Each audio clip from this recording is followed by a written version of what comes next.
आपकी क्या स्ट्रैटेजी होनी चाहिए, किन स्टॉक्स और सेक्टर्स पर आपका फोकस होना चाहिए? कैपिटल माइंड के फाउंडर और सीईओ दीपक शिनॉय जुड़ गए हमारे साथ। Deepak ji, good afternoon. एक वन वे मोमेंटम पर ब्रेक लगा मार्केट में मार्च में।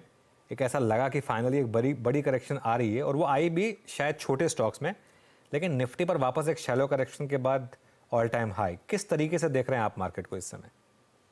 थैंक्स अनुज जी। आई थिंक ये जो मार्केट है अभी, आई थिंक काफी स्ट्रांग है फ्रॉम ऑल सेक्टर्स। रिटेल भी इन्वेस्ट कर रहा है। आप अगर एफ पी आई के नंबर्स देखें, इवन मार्च के, उन्होंने 35,000 करोड़ करीबन उन्होंने सिर्फ मार्च में लगाए इक्विटीज में।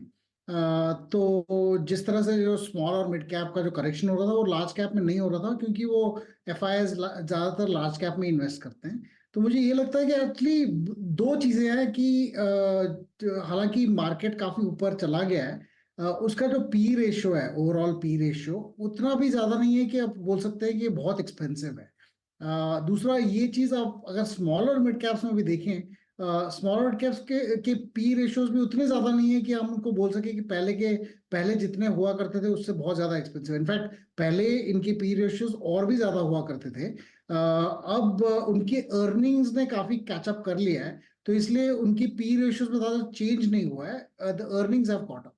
तो इस वजह से मुझे लग रहा है कि market has a lot of underlying strength. अब रिस्क यही है कि अगर आरबीआई बोलने लगे कि लेंडिंग को आप स्लो डाउन कर दो, तो इस हिसाब से कुछ स्टॉक्स जैसे एनबीएफसी होंगे या फिर कुछ फाइनेंशियल्स वाले स्टॉक्स होंगे, उनमें करेक्शंस आएंगे। उन्होंने रिसेंटली करेंसी डेरिवेटिव्स को बोल दिया कि आप रिटेल उनको ट्रेड नहीं कर सकता अगर आपके पास एक्सपोजर ना हो तो। और रिटेल के पास एक्सपोजर तो होता बहुत कम है। तो अगर आप वो निकाल दोगे तो फिर उन मार्केट्स में थोड़ा सा मतलब they will be some kind of correction. तो वो उसकी वजह से रेगुलेटरी रीजंस या कुछ एक्सटर्नल रीजंस की वजह से हो सकता है। I think internally economy is quite strong, तो इस वजह से मुझे ये लगता है कि अगर आप आज भी इन्वेस्ट करें तो 5 साल बाद you should get a pretty good return from here. Okay, बिल्कुल। अच्छा, दीपक, अभी आईटी का अर्निंग सीजन मतलब शुरू हो जाएगा। 2 दिन से आईटी में वापस बाइंग शुरू हो गई है। क्या ये मार्केट कुछ सेंस कर रही है, या ये हर बार की तरह ऐसे ही होगा कि पहले ही स्टॉक गिर जाएंगे और उसके बाद शायद अगर नंबर्स खराब भी आए तो भी सब कुछ प्राइस इन होगा?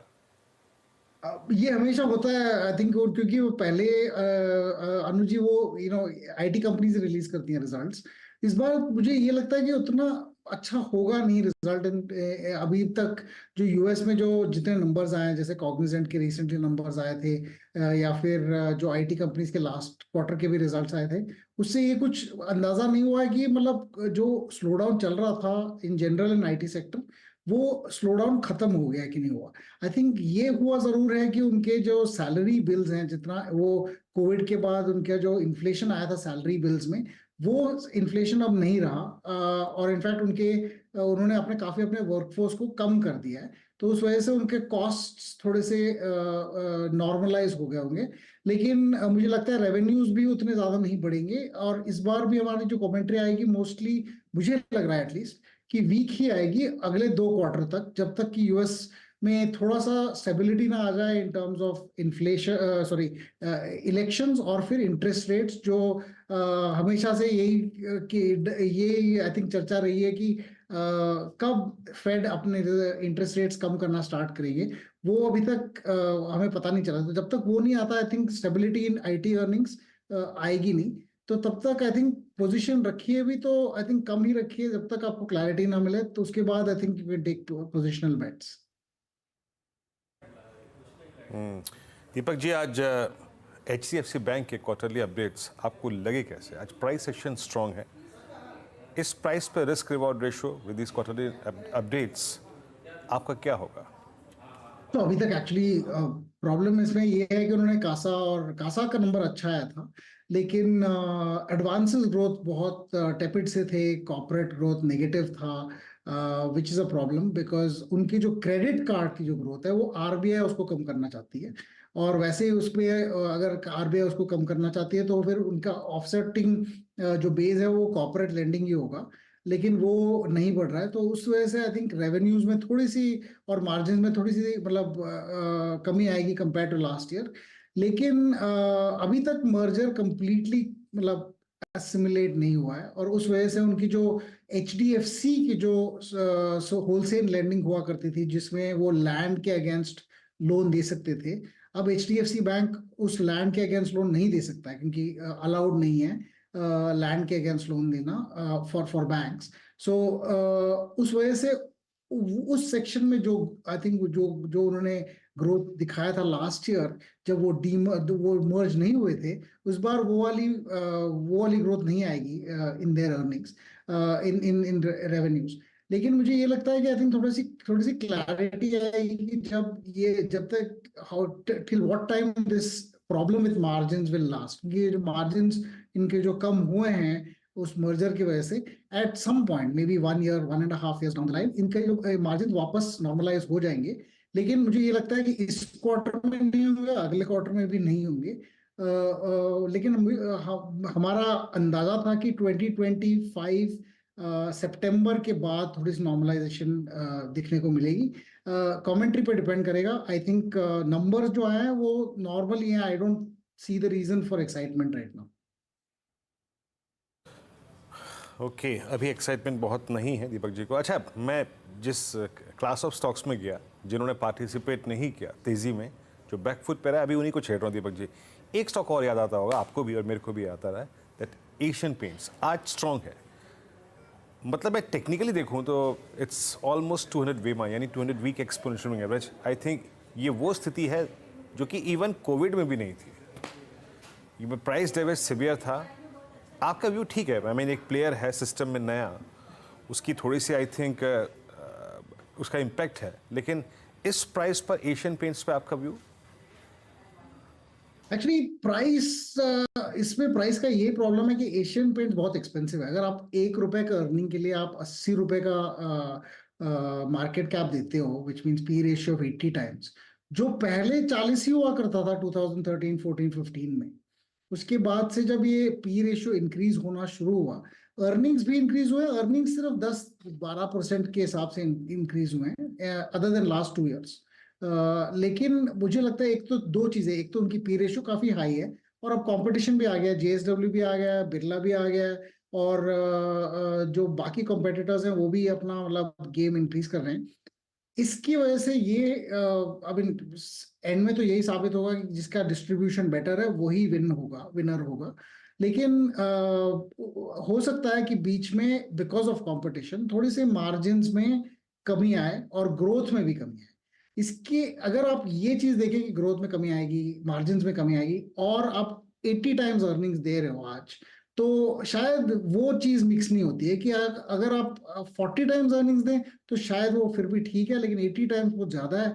तो यहाँ से स्टॉक अगर 20-30% गिरे भी तो भी ज्यादा चीप नहीं होगा।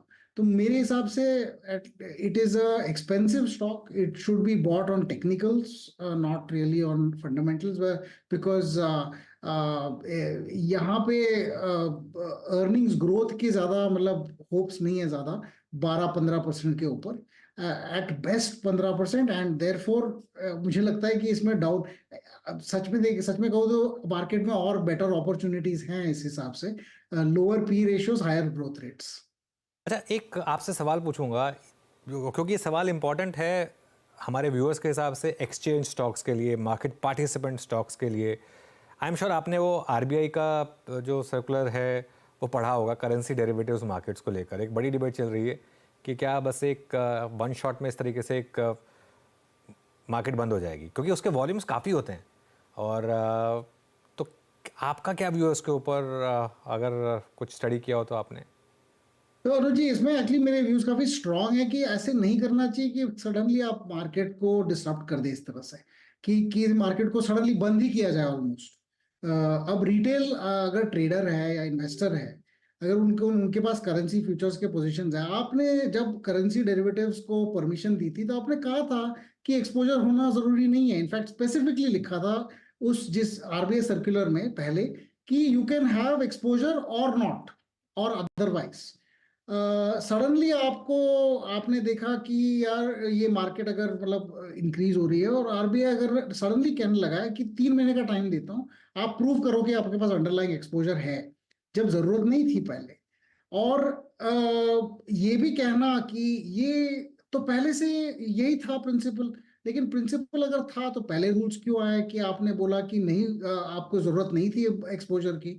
तो ये जो चीजें, ये आई थिंक जब कोई चेंज ऐसा इतना इतना बड़ा चेंज है, तो सिस्टम को यूजुअली धीरे से ये करते हैं। वोट एक साल दे दो, आप बोल दो कि देखो पोजीशंस रूल्स ऐसे चेंज हैं, इसमें फेमा लॉज हैं, तो हम आपको एक साल देते हैं, तो उस एक साल में हम ये चेंज लागू करेंगे, मे बी इन पॉइंट्स कि इस टाइम पे इतना होना चाहिए, इस टाइम पे 50%, इतना पे 75%।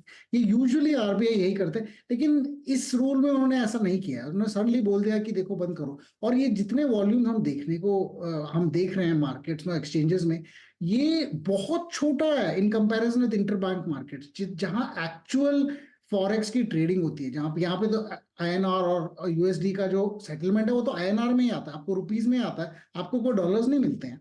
लेकिन जहां पे एक्चुअली डॉलर्स मिलते हैं इंटरबैंक फॉरेक्स मार्केट्स में, वहां पे टर्नओवर इससे कई बार ज्यादा है, कई गुना ज्यादा है, और वहीं पे इम्पैक्ट ज्यादा है।